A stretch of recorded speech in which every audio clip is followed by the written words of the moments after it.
we come into now a question of having courtship without sex. We have to know that sex is good under 3 conditions.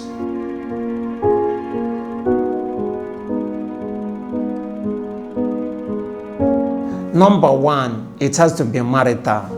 Number 2, it has to be unitive. Number 3, it has to be procreative. It is marital when it is done in the context of marriage after celebration of wedding. It is unitive when it is done in the human way, being able to unite the 2 people together, and this happens during marriage. Number 3, it has to be procreative, which means that it is open to what? Procreation. But you know that in courtship it is very risky because they have not already made the commitment of staying together.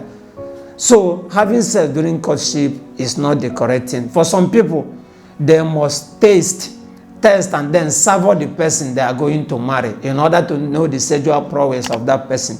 Even for some others, they must test the person to know whether the person suits him or her or not. Just like somebody buys you, as if to say that marriage is about buying and selling.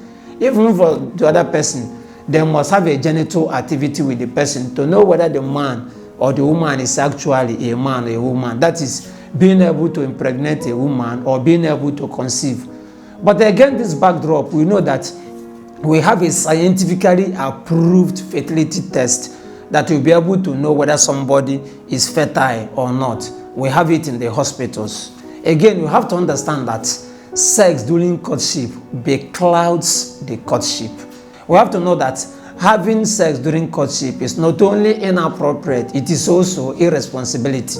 Sex during courtship is not only fornication, it is also sinful. We have to understand it that way.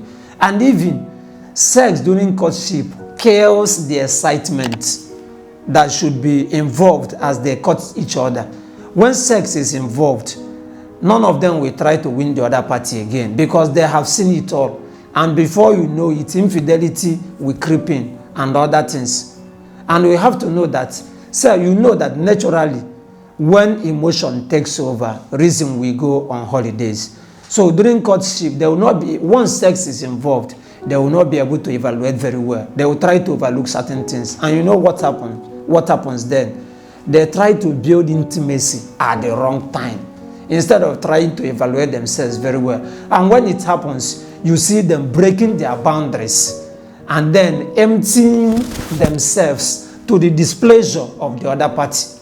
That is what happens. So we have to avoid. Then another question to bear in mind we have to consider is whether every courtship must end in marriage. It's an important question.